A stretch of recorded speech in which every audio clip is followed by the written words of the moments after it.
오늘 본문에 야곱이 등장하고 있습니다. 야곱이 잠에서 깨어 이르되 여호와께서 과연 여기 계시거늘 내가 알지 못하였도다. 이렇게 고백하고 있습니다. 야곱이 어떤 사람입니까? 야곱은 신앙의 유산을 받은 사람이에요. 그 아버지 이삭으로부터 신앙의 유산을 받아서 믿음으로 인생을 시작을 한 사람입니다. 그런데 태어날 때부터 그 야곱이라는 이름이 가지고 있는 의미처럼 속이는 자, 이런 의미를 가지고 사기꾼, 이런 좋지 않은 오명을 가지고 인생을 살기 시작을 했습니다. 할아버지, 아버지, 또 그 신앙의 3대째가 되는 이 야곱이 내가 하나님이 여기 계신지 알지 못하였다. 좀 이렇게 16절에 고백하고 있는 겁니다. 할아버지 때로부터, 아버지 때로부터 신앙 이야기를 들었을 겁니다. 게다가 그의 할아버지는 믿음의 조상이라고 하는 사람 아닙니까? 하나님과 깊이 교제하고 하나님의 음성을 듣고 하나님이 가까이 친구처럼 여기셨던 사람이 아브라함인데, 이 신앙의 3대에 내려가서 하나님이 여기 계신 줄 내가 몰랐다, 이렇게 이야기를 하는 겁니다. 하나님의 이야기를 들었지만 그가 직접 하나님과 교제하는 장소가 없었던 것을 알 수가 있어요. 하나님을 만나고 내 신앙 고백으로 하나님과 함께 했던 삶이 없었던 그런 야곱이었습니다. 하나님을 만났던 그 감동이 할아버지 때에서 또 아버지 때에서 내 대로 내려가면서 점점 약해진 것은 아닐까, 이렇게 우리가 생각해 볼 수가 있습니다. 교회 안에 있는 기존 신자들 가운데에도 신앙의 감동, 처음 믿었을 때 그 사랑, 하나님에 대한 첫사랑, 이것을 잊어버린 사람들이 의외로 많습니다. 우리 한국 교회도 큰 부흥을 경험했던 그 시절에 나의 부모님 때 혹은 내 자신이 젊었을 때 그때 예수님 믿으면서 느꼈던 그 벅찬 감격들, 하나님에 대한 사랑, 이것이 많이 약화되어져 있는 그런 현실의 모습들을 많이 보게 됩니다. 몇 년 전에 미국의 한 목사님 가운데 크리스찬 에이티스트라는 제목의 책을 냈습니다. 크리스찬 무신론자라는 뜻입니다. 말이 안 되는 거죠. 크리스찬이면 이미 신자라는 의미인데 크리스찬 무신론자, 이렇게 얘기한다는 게 말이 안 되는데, 그런데 좀 의미 있는 그런 설명이 있어서 우리 함께 생각을 좀 해보려고 합니다. 누가 크리스찬 무신론자인가? 그는 첫째로 하나님을 믿기는 믿지만, 교회를 다니기는 다니지만 하나님이 누구인지 잘 모르는 그런 사람들을 크리스찬 무신론자라, 이렇게 이야기합니다. 혹시 내가 거기 해당되지 않나 잘 생각해 보세요.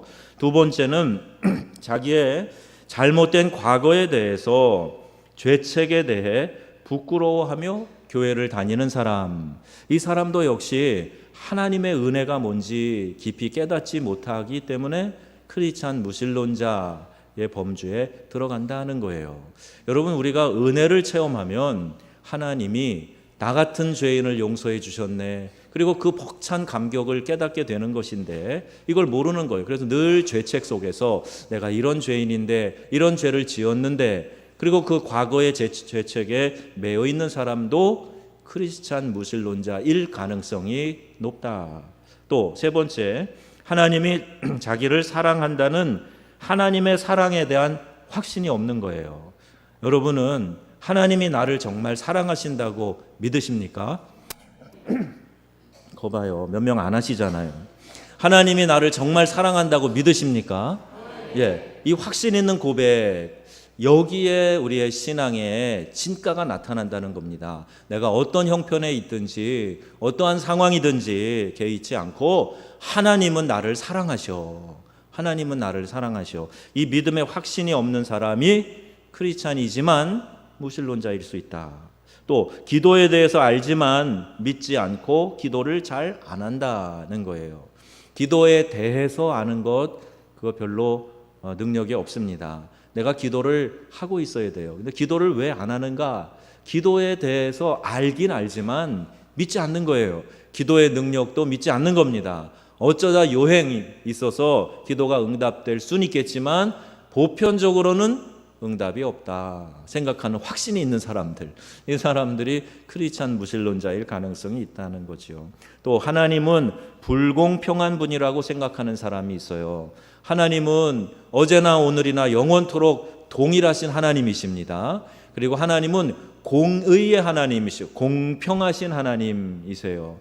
그런데 하나님이 불공평하다, 특히 나에 대해서는 하나님 너무 인색한 분이시다, 이런 마음이 들면 혹시 내가 크리스찬 무신론자는 아닌가.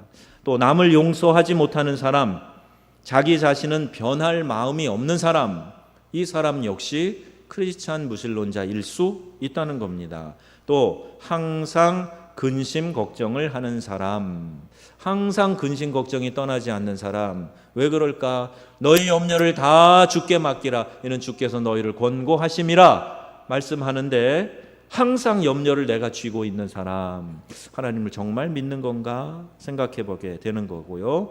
또 수단 방법을 가리지 않고 자기 자신의 행복만을 추구하는 사람, 하나님을 믿기는 믿는데 내 자신의 행복이 우선되는 거예요. 하나님보다 돈을 더 의지합니다. 자기의 신앙을 이웃과 절대로 나누지 않습니다. 교회 가다가 길에서 이웃을 만나서 이거 아무개 엄마 어디 가세요? 그러면 저기요. 저기 어디요? 구체적으로 봐도 거기 있어요. 그리고 그냥 오는 분들 왜 그러시는 거죠? 교회 간다는 게 부끄럽습니까? 내가 예수 믿는다는 얘기를 자신 있게 못하는 이유가 무엇입니까? 혹시 내가 그런 경우에 크리스찬 무신론자는 아닌가? 마지막 또 12번째 이런 게 또 있어요. 몇 개 생략하고, 나는 하나님을 믿습니다. 교회는 안 갈 뿐이지. 요새 많이 이야기하는 가나안 성도들 크리스찬 무신론자일 가능성이 높다, 그런 이야기입니다. 하나님이, 오늘 야곱이 이렇게 지금 서원하며 기도하죠. 하나님이 나를 무사히 돌아오게 하시면 하나님이 나의 하나님이 되실 것입니다. 이렇게 고백하는 거예요. 제가 지금 화면이 앞에 비치지 않아서 어떤 모습인지 잘 모르겠는데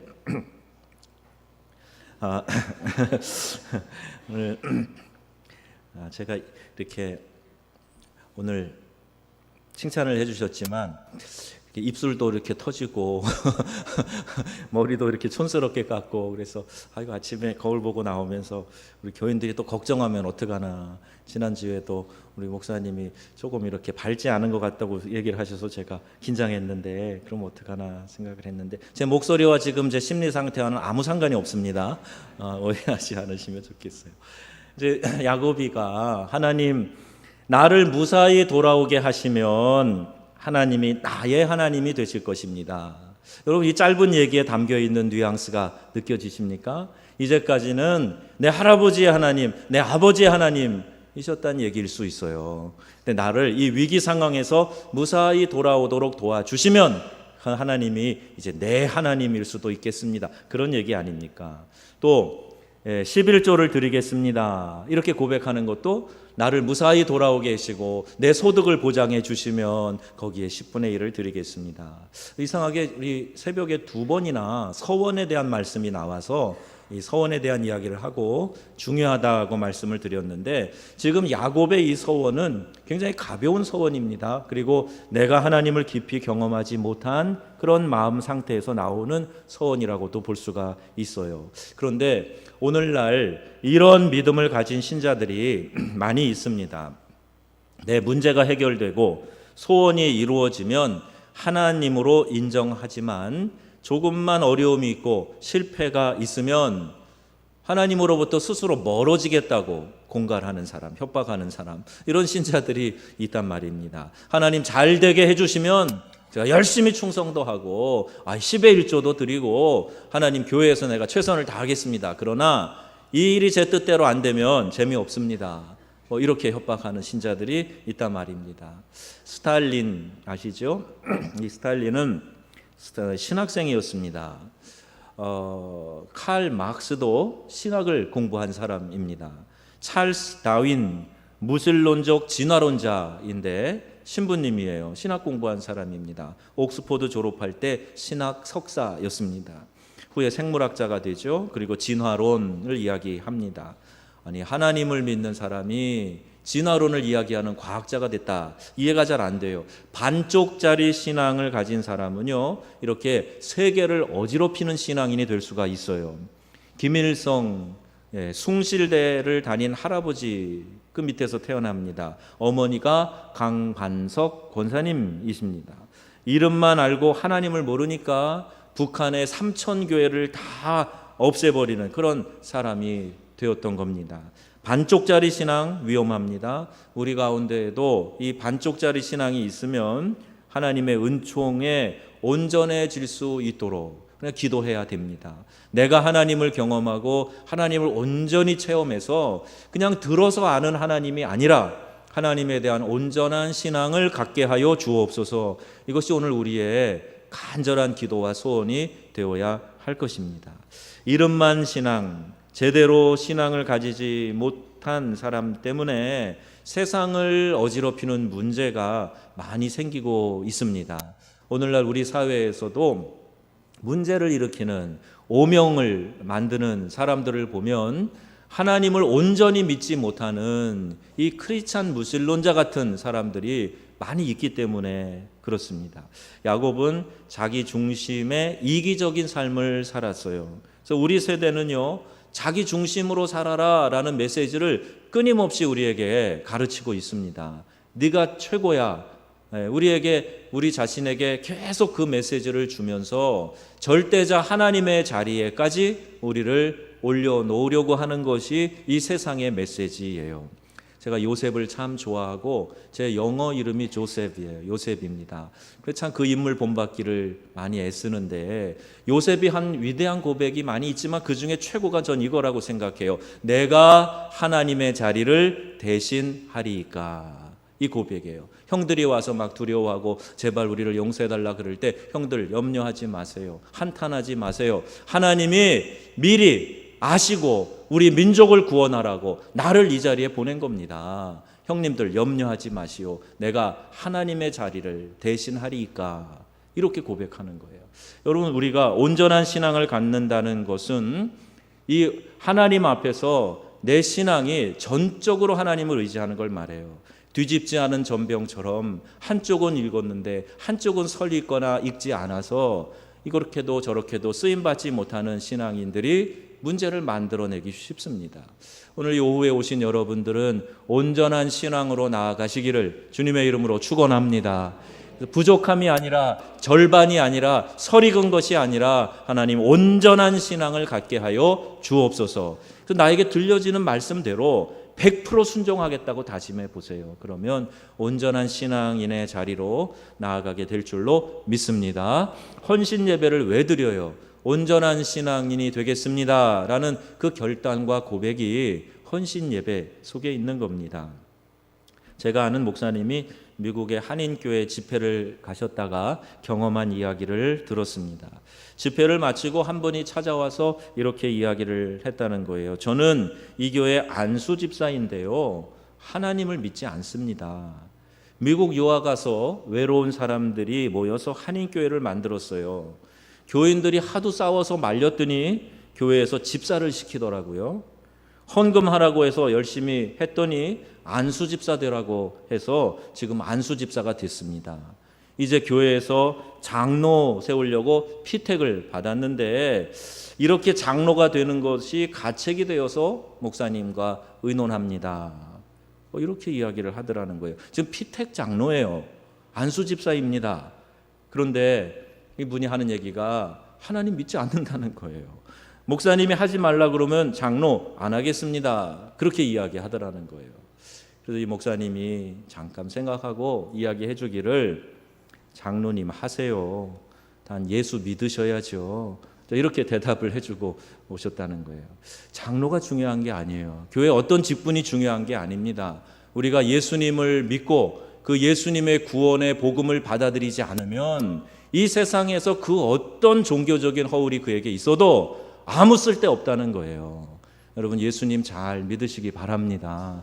복음을 알고 그 복음으로 말미암아 내가 구원받은 하나님의 자녀임을 철저히 깨닫고 그 은혜에 감사하고 감격해서 하는 것이 우리들의 신앙생활입니다. 교회 와서 어떤 봉사를 해도, 교회에 있는 어떤 제도에 내가 순응해서 충성을 다해도 예수 믿지 않으면 아무 소용없는 거예요. 예수 믿는 온전한 신앙인이 되시기 바랍니다. 어느 원로 목사님이 목사 안수 받는 젊은 목사들에게 해준 교훈의 말씀도 그거래요. 예수님 잘 믿으세요. 그 얘기 해줬답니다. 그럼 이것이 우리에게 중요한 교훈을 주는 거예요. 식사 대접을 하면서 어떤 이는요 이렇게 얘기했답니다. 우리 목사님이 집사하라고 해서 하는 거예요. 집사가 뭐예요? 강사로 가신 그분에게 이렇게 물어봤다는 거예요. 온전히 자기를 바치지 않으면 자기 중심적으로 살 수가 있어요. 야곱은 세속적 성공주의자였습니다. 소유욕이 강했습니다. 모든 것이 나를 위하여 존재한다고 그렇게 믿고 있었던 사람입니다. 어머니와 함께 음모를 꾸미고 아버지를 속입니다. 형의 축복을 빼앗습니다. 잔꾀를 부려서 삼촌의 소유를 자기 것으로 만듭니다. 20년을 삼촌 집에서 살고 삼촌의 딸을 아내로 삼고 밤중에 도망했습니다. 이게 야곱의 모습입니다. 하나님이 그를 그래도 긍휼히 여기셔서 함께 주셨기 망정이지. 하나님의 이름만 겨우 아는 정도의 사람, 그게 야곱이었어요. 하나님을 제대로 알지 못했습니다. 그래서 그는 두려움과 불안으로 가득 차 있습니다. 오늘 말씀의 본문에 보니까 형과 삼촌을 두려워합니다. 여기 두렵도다라고 하는 이 표현이 자주 나오고 있어요. 사기꾼은 자기 같은 사람을 끌어모읍니다. 사기꾼 생활을 하다 보니까 자기보다 고수, 한 수 더 높은 삼촌한테 가서 사기를 당합니다. 심는 대로 거둔다 하는 이 원리를 알 수 있게 되지요. 자기를 잡으려고 외삼촌 라반을 피해서 잡으려고 오는 라반을 피해서 왔는데 형이 군사 400명 데리고 잡으러 오고 있다. 사면 초가의 위기를 경험하게 됩니다. 반쪽짜리 신앙은 어디를 도망해도 험한 꼴을 당할 수밖에 없어요. 내가 희망이 있다고 생각하고 그곳으로 피하여도 그곳에서 역시 어려움이 기다리고 또 봉변을 당할 그런 곳으로 찾아가게 됩니다. 하나님 앞으로 도망가야 돼요. 하나님께 피해야 됩니다. 그것이 온전한 신앙을 가진 사람들의 자세입니다. 야곱은 자기 자신을 하나님께 드리지 않고 자기가 가진 것 일부만 하나님께 드리고 살겠다, 이렇게 생각합니다. 11조, 그것도 하나님이 많이 주시면 그 가운데 일부를 떼어서 하나님께 드리겠다고 이렇게 서원하는 겁니다. 사과 10개 주셨는데 그 중에 하나 드리는 게 10의 1조인데 그 사과 하나를 한 입 콱 깨물어 가지고 먹고 그 나머지를 드리겠다, 이런 마음의 자세를 가지고 있는 거예요. 자, 하나님께서 원하시는 것은 11조가 아니라 저와 여러분 자신입니다. 근데 왜 이것을 하나님이 명하셨는가? 내가 하나님을 어떤 마음으로 대하는지 그것을 하나님이 시험하시기 위해서 우리에게 이와 같은 것을 명하신 거예요. 하나님을 진짜 사랑하는가? 이 세상에 꼭 필요로 하고 사람들이 그토록 좋아하고 신처럼 숭배하는 물질보다 하나님을 더 사랑하는가? 이것을 테스트하시기 위해서 11조 예물을 말씀하신 거예요. 그런데 하나님은 그 물질을 보고 우리를 사랑하시는 것이 아닙니다. 하나님이 그냥 우리를 좋아하시고 우리를 사랑하시는 거예요. 그냥 사랑하시는 거예요. 영어 표현에 보면 God loves you because you are you, 이렇게 되어 있어요.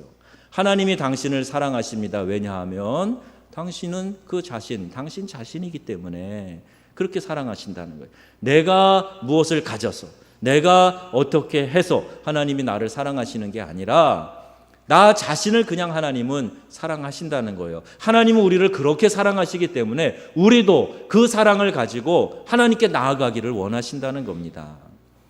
우리 사회생활을 하는 분들이 출세를 늘 염두에 두고 거기에 눈이 어두우면 인간관계를 맺는데도 그렇게 맺는 분들이 있어요. 나에게 도움을 줄 만한 사람들에게 가서 굽신거립니다. 그리고 분명히 잘 대해주는데 그 중심을 들여다보면 목적이 있어요.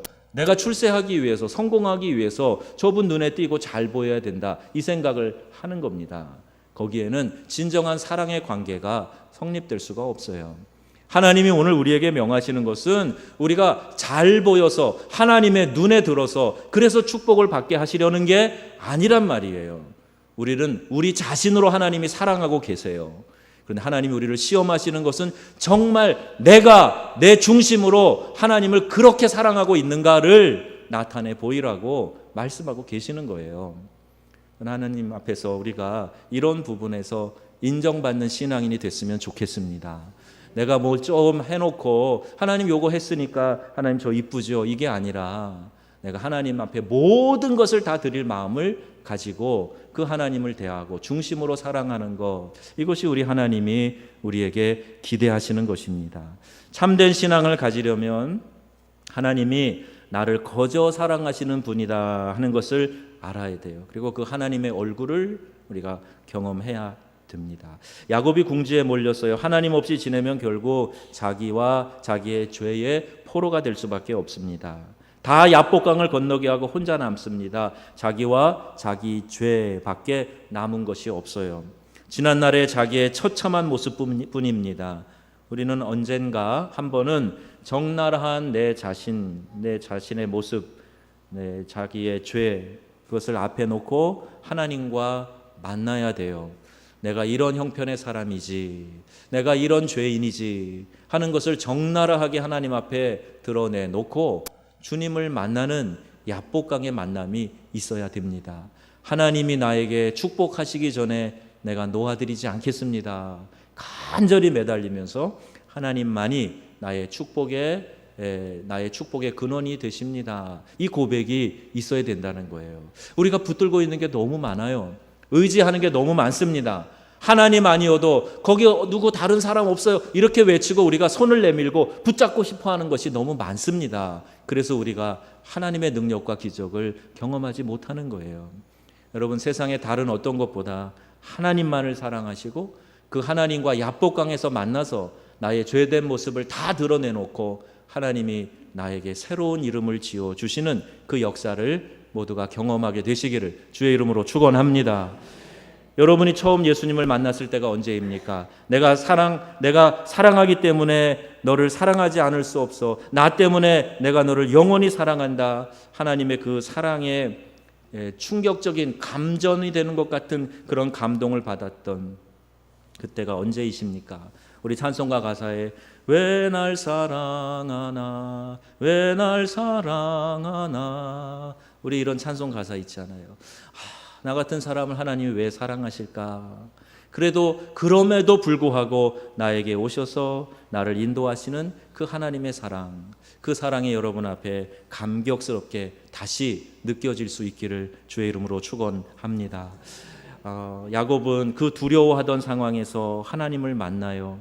그리고 하나님이 그를 새롭게 변화시키시고 새로운 인생을 살아가도록 역사하시는 겁니다. 야곱은 하나님을 경험하고 그곳을 하나님의 집 벳엘이라고 이름을 짓습니다. 교회는 그런 곳입니다. 이 땅에 교회를 세우시고 세상의 영혼들을 건져내는 생명의 구조선 역할을 하게 하셨습니다. 이 집엔 온전하고 건강한 사람만 있는 것이 아니에요. 세상의 풍파에 이미 몸과 마음이 다 지치고 상한 사람들이 모이는 곳, 그것이 교회입니다. 외로운 의로운 사람들만이 아니라 죄인이 모여서 죄의 문제를 해결하며 살아가는 공동체가 교회입니다. 약한 사람, 특이한 사람도 교회에 많이 있습니다. 그러나 교회가 귀한 것은 하나님이 그곳에 계시기 때문에 교회가 귀한 거예요. 우리가 예배하는 이 공동체 안에 하나님이 계시기 때문에 이곳이 거룩한 곳이고 하나님을 대면할 수 있는, 하나님의 얼굴을 대할 수 있는 그런 이 세상 어디에도 존재하지 않는 거룩한 곳이 되는 것입니다. 여러분, 이 교회가 귀한 것을 알고 이곳에서 함께 신앙하는 내 옆에 있는 사람들 귀한 분으로 알아서 이 믿음의 집, 하나님의 베트엘 이루어 가시는 저와 여러분 되기를 바랍니다. 하나님의 집은 만민이 기도하는 집이라 일컬음을 받을 것이다 그랬어요. 기도를 통해서 하나님의 뜻을 깨닫고 그 뜻을 따라서 사명을 수행해 나가는 곳, 이곳이 하나님의 집, 교회입니다. 하나님의 집 안에서 제일 먼저 경험해야 될 것은 복음을 접하는 거예요. 여러분이 복음을 원색적으로 알고 확신하고 있어야 됩니다. 하나님의 은혜가 무엇인지, 인간은 어떤 존재인지, 하나님은 어떤 분이신지, 예수 그리스도는 누구신지, 우리는 어떻게 구원을 받는지, 우리에게 필요한 믿음이 무엇인지, 이것에 대해서 우리가 명확하게 깨닫고 이 복음을 받아들여서 하나님의 자녀로 서야 하는 것입니다. 하나님의 집 안에는 많은 지체들이 있어요. 그 지체들이 함께 모여서 하나님의 몸, 그리스도의 몸을 이루어 가는 것입니다. 디모데후서에 보면 큰 집에는 큰 그릇, 작은 그릇, 귀히 쓰는 그릇, 천이 쓰는 그릇이 다 있는데 그 그릇의 재질과 크기가 중요한 것이 아니라 깨끗이 할 때 주인이 필요하게 사용하실 수 있다. 이렇게 성경에 기록하고 있습니다. 우리가 하나님의 얼굴을 대면하여 우리의 심령을 날마다 깨끗이 닦아 나갈 때 하나님은 하나님이 필요하신 곳에 우리를 사용하시는 거예요. 늘 금그릇이 되게 해달라, 큰 그릇이 되게 해달라, 이렇게만 기도하지 마세요. 하나님께 쓰임받는 유용한 도구가 되게 해주세요. 이렇게 기도하시고 우리 자신을 정결하게 드려서 하나님이 우리를 사용하실 수 있게 되기를 바랍니다. 하나님을 경험한 야곱은 그 천사로부터 이런 질문을 받아요. 내 이름이 뭐냐 물어봅니다. 야곱입니다. 남의 뒤꿈치를 붙잡고 태어난 사람, 따라잡기 전에 결코 놓아주지 않는 품성을 가지고 평생을 살았던 저 야곱입니다. 구부러진 막대기 같은 야곱입니다. 하나님 앞에서 자기가 야곱이라고 고백하고 있습니다. 솔직히 고백한 그때부터 하늘 문이 열립니다. 전 야곱입니다 하실 때, 맞아, 내가 야곱이지, 평생 그렇게 살았지, 속이고 감추고 또 위장하면서 살았지, 내가 야곱이 맞아. 그러나 오늘은 너와 나 단둘이다. 여기 아무것도 없어. 내 아내도 자식들도 짐승들도 다 먼저 보내고 너와 나뿐이다. 내 이름이 야곱이지. 그래, 맞아. 오늘부터 너는 이스라엘이 되리라. 이렇게 말씀하시는 거예요. 야복강의 경험을 통해서 분이엘, 하나님의 얼굴을 대면한 그곳을 통해서 야곱은 바뀝니다. 그리고 이스라엘이라고 하는 새로운 피조물의 이름을 갖게 된 것입니다. 우리 가운데 아직도 반쪽짜리 신앙을 가지고 있다면 온전한 신앙을 얻기 위해서 그 하나님이 나의 하나님이 되었을 때, 나를 온전히 하나님께 바쳤을 때 하나님과 우리가 영원히 하나 될 수 있다 하는 것을 기대하면서, 하나님이 내 속에서 역사하실 것을 기대하면서 우리가 하나님께 나아가는 거예요. 하나님께서 우리에게 묻습니다. 내 이름이 뭐냐? 여러분 뭐라고 대답하시겠습니까? 제 이름은 돈입니다. 제 이름은 성공입니다. 제 이름은 분노입니다. 저는 세상이 싫어요. 부모도 친구도 싫어요. 제 이름은 욕망입니다. 탐욕과 실망과 명예입니다. 여러분 이렇게 대답하시렵니까? 오늘날까지 여러분이 추구했던 그 모든 것들을 다 내려놓고 하나님이 여러분에게 지어주시는 새 이름 이스라엘을 여러분이 소유하시고 주님과 함께 동행하는 삶을 결단하시기를 주 예수님의 이름으로 축원합니다. 아멘.